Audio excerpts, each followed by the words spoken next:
Okay, social workers, welcome back to my channel. My name is Lala. I am a LMSW travel social worker, and today we are answering the #1 most frequently asked question: how do I become a travel social worker? Okay, so I wrote down all of the steps to becoming a travel social worker from start to finish. Let's start with the basics. What are the requirements to become a travel social worker? Generally, they are requesting a MSW as the minimal education requirements for travel social work. There are some BSW roles, however, those are typically behavioral technician roles and not necessarily the social work and case management roles that you're looking for. And I will say that the pay is definitely going to be a bit lower than if you are taking a social work and case management role. So requirements, the first thing is MSW. 2, they are going to require 2 years of acute hospital experience. Primarily what they are looking for with your hospital experience is discharge planning. Do you know how to make a safe discharge plan and execute it for a physician or the hospital itself? Okay, and the next thing is not necessarily a requirement, but something that is highly recommended, and that is licensure.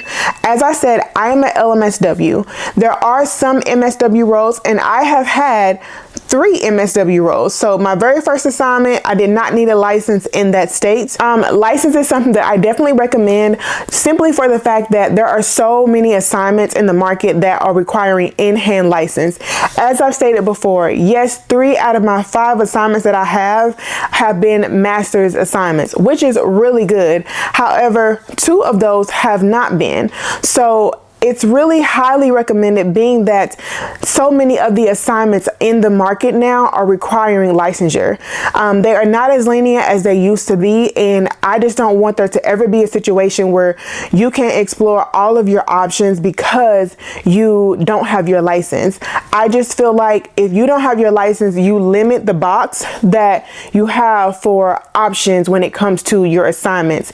So just keep that in mind. It will limit your options if you do not have your license. So just to sum up the requirements for travel social work: MSW, 2 years hospital experience, and licensure. Once you know that you have met all of the basic requirements, now you can get started with connecting with agencies and establishing your profile. To establish your profile, it is fairly simple. What you'll do is go on one of the travel agencies sites, and on those sites you will pretty much create an account. Where it says create an account, it will take you through entering in your demographics, your education, your job history, all those things, and that is how you start working on your profile with the agencies. Once your demographics are in the system, typically there is a recruiter who reaches out within 24 hours, and a lot of times it is much faster than that.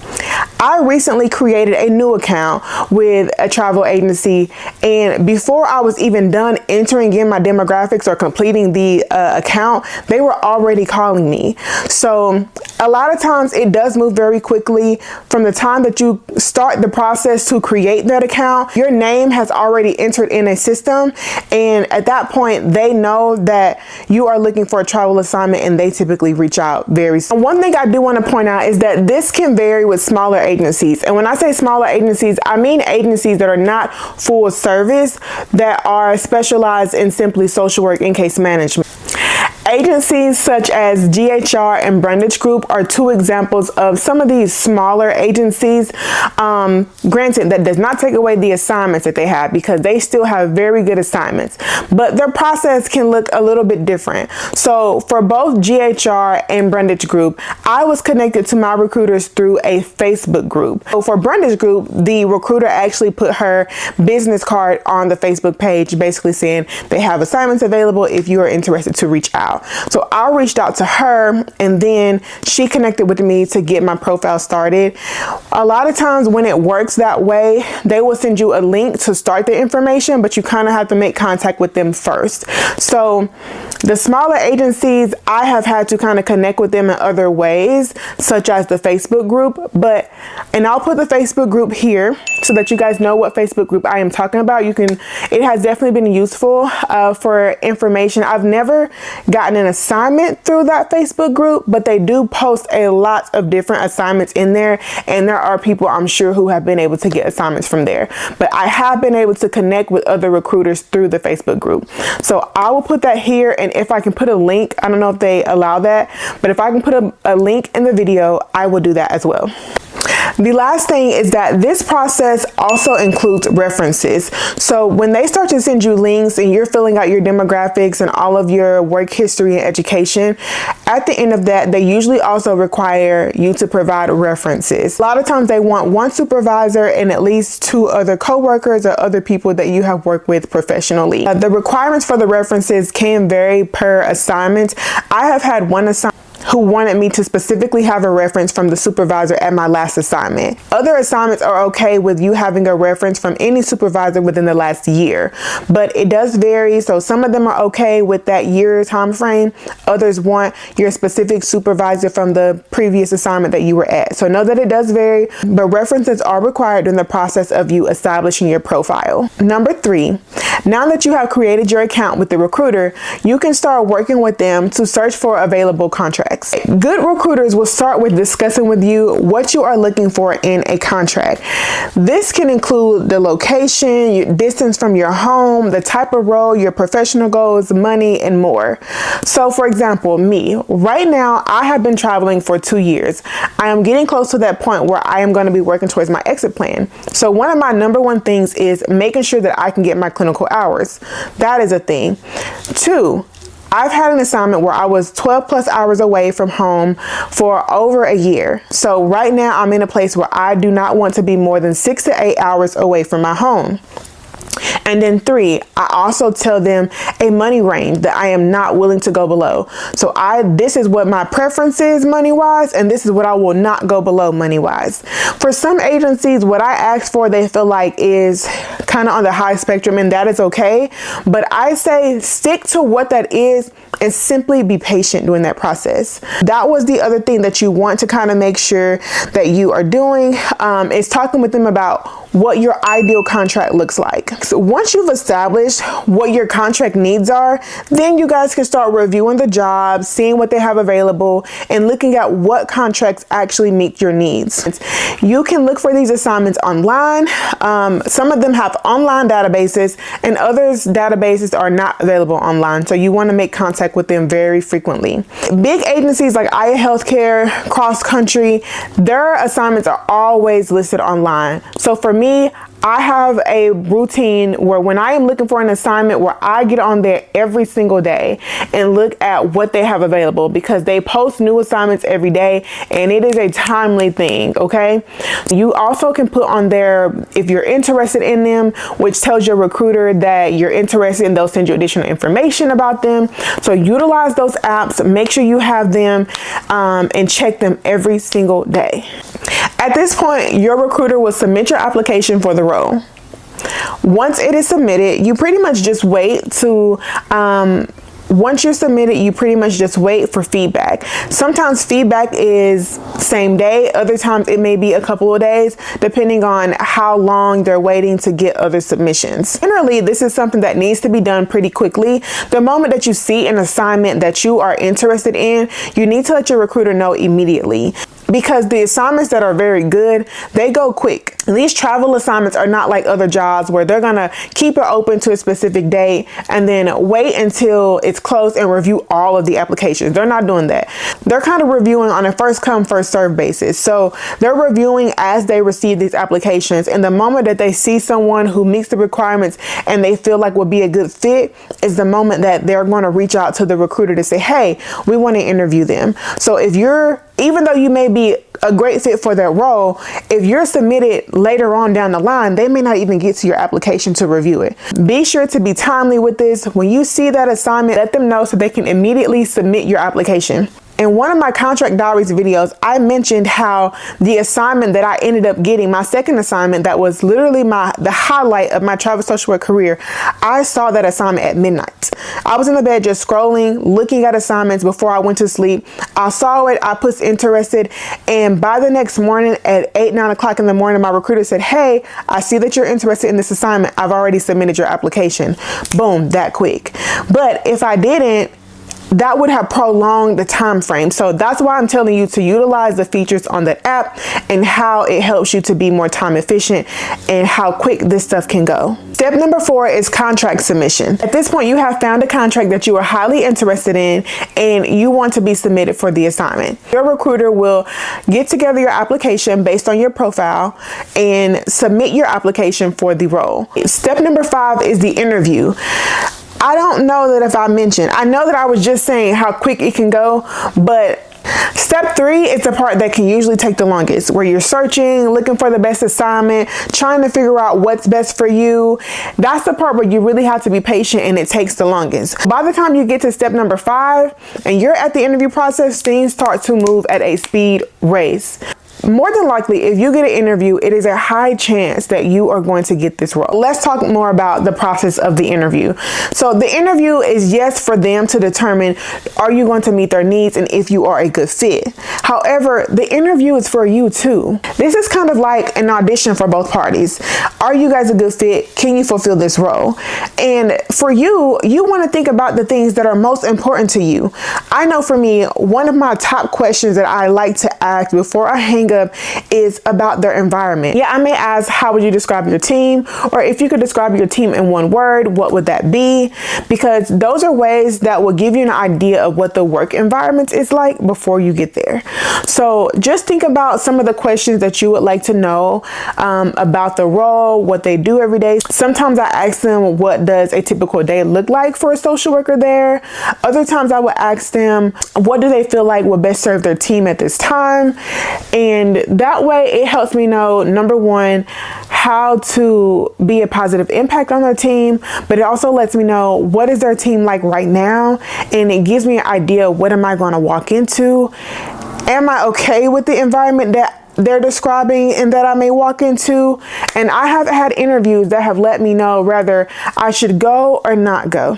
So understand that the interview is an audition for both parties. There is this little tricky thing that happens where they don't do interviews. I have had 2 offers for assignments where they have not interviewed and it has strictly been based on a resume review. That does happen at times. When that happens, if you would like, you can ask them if it's possible to speak with the manager there, just so you can ask some of the questions and gain information that you would like to have.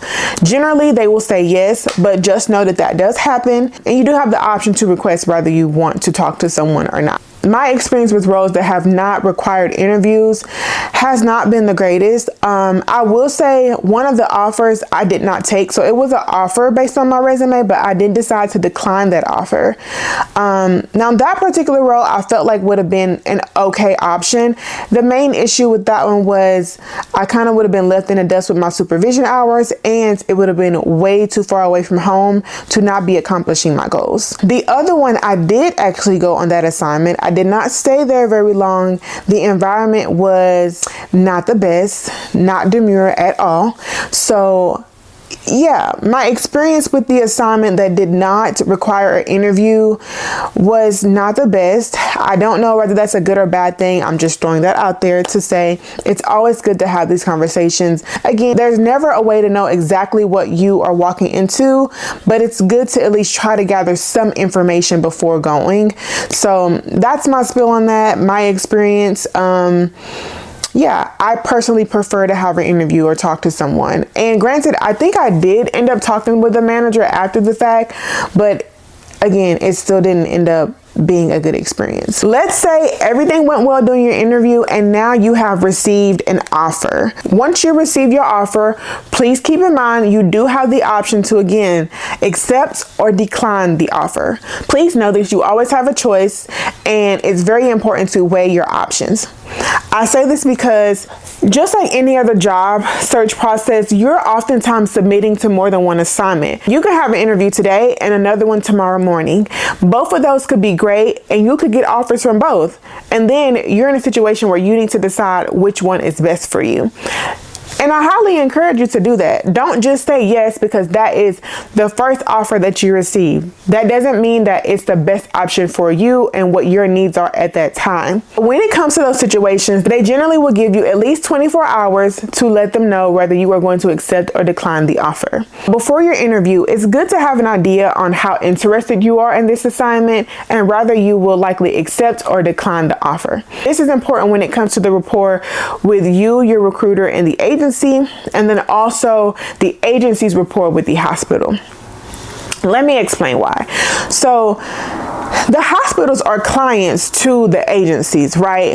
And some of these agencies have very strong rapport with certain hospitals, and like they have these things that are called different tiers and all that stuff. There are some hospitals that will only work with certain agencies, and there are other hospitals that, you know, kind of vary what that looks like. And depending on how much of a strong client they are to the agency makes a big impact. I had one that was very good pay, but the environment, I wasn't sure if it was going to be the best. So I let the recruiter know up front, hey, I'm not quite sure that this is something that I would be looking for. Are you okay with me taking this interview and kind of weighing my options, or would it be an issue if I decline this offer? And they will let you know. Like, they will say, hey, it's okay. You can take the interview, just see how it goes.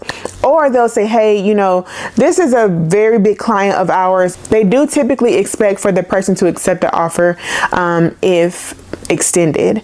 So in the cases where they feel like if you take this interview, we're expecting for you to say yes if they offer it, then those are ones where you probably don't want to take the interview if you know that you're not very interested. So that's just a little tidbit of things. I don't want to go all over the place, but I do want to point that out. And it's very important to be transparent with your recruiter about where you are when it comes to receiving an offer and if you want to take it. To sum up step 6, receiving your offer, the main thing is just deciding whether you want to accept or decline it, and keep in mind all the other things such as the rapport with your recruiter and agency, and keeping in mind the rapport between the hospital and the agency itself.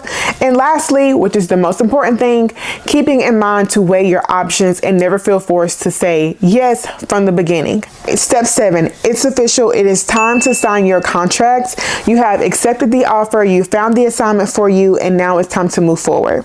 That step is very simple. They will send you a DocuSign of all the things that come in your contract, and you simply review it and sign it. Now, hear me out. Hear me again. The key word, review it. Okay? Make sure you review your contract. Make sure everything that you have discussed with your recruiter, that it is in there. So if they said they're going to give you a certain amount of money for relocation, make sure it's in there. If they said, and for me, I have started to ask, hey, is it okay to add a portion in this contract that they have agreed to do supervision hours with me? And that is simply because I have had someone tell me that they will do hours, and I get there and it was totally different. The number one thing is make sure you review your contract. So everything that you have been told about this contract, make sure it's in there written. That's the number one thing, okay? Review your contract and then sign, seal, deliver, okay? All right, let's move on to the next step. Step number 8, we are well on our way. It is time to start onboarding. Onboarding includes a lot of different things. So now that your contract is signed, there's going to be other things that you sign, such as legal documents, tax forms, etc. That's going to be a part of your onboarding. You will also be required to do physical labs and a UDS screen. Hear me out again. Yes, you will be doing a UDS screen. Honestly, most social work jobs are requiring that UDS screen, but you're being in hospitals, babes. So keep that in mind. Please know you're going to have to pee in that cup, babes. But yes, physical labs, UDS. Next is the online training. There's a lot of training that we do beforehand. By the time you get to the hospital, you're going to be pretty much shadowing and looking at what your everyday tasks are. So all the other trainings, such as like if you need to do your BLS training and some of the typical modules that they have you do for these other jobs, you are going to do all of that before you get there. You would typically have a good amount of online trainings. I think for the assignment that I'm getting ready to go to now, I had 21 modules to do. So put the time aside so that you can focus on getting that done. I think I did all of them in one day. Yes, I had to sit for quite a bit of time, but it's important to go ahead and get that done. Okay, lastly, the other thing that I want to just mention is to be on time with getting all this stuff complete. There is a deadline for everything. There's usually one deadline set for you to have everything complete. So all of your documents, all of your labs, physical, and your online training, there is a deadline for all of it. Make sure that you're on time with getting that complete, because if you are not, it can delay your start date.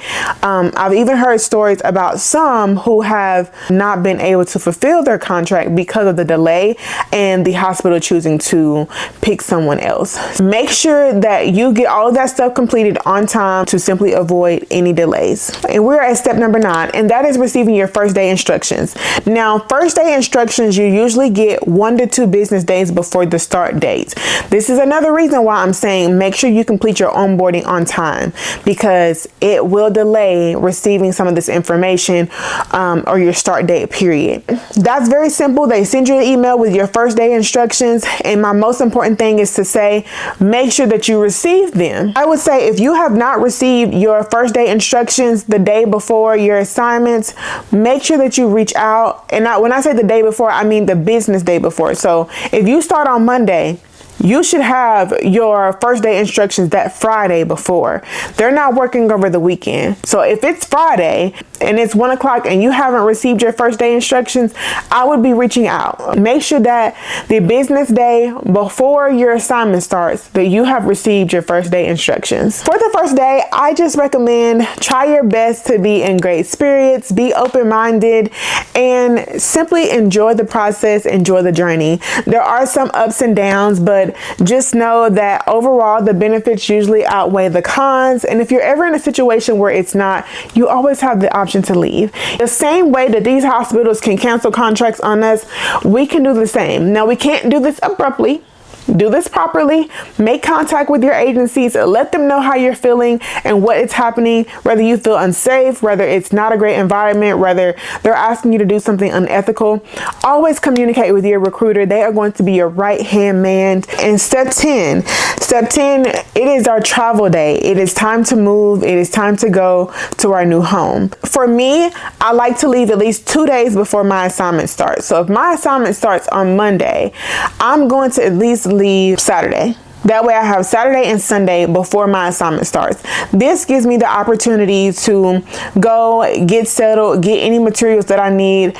And also, tradition is that I like to do a test drive from my new home to the hospital so that I kind of know what my morning routine is going to look like. The test drive also helps a little bit with just kind of being able to plan and knowing what to expect for that next day. Now that you have made it, you have reached your final goal of becoming a travel social worker. It is your first day and you have done everything that you need to do with being successful in reaching your goal. Let's wrap this up by going through our 10 steps to becoming a travel social worker before we close this out. Number 1 is experience. Number 2 is connect with agencies and establish your profile.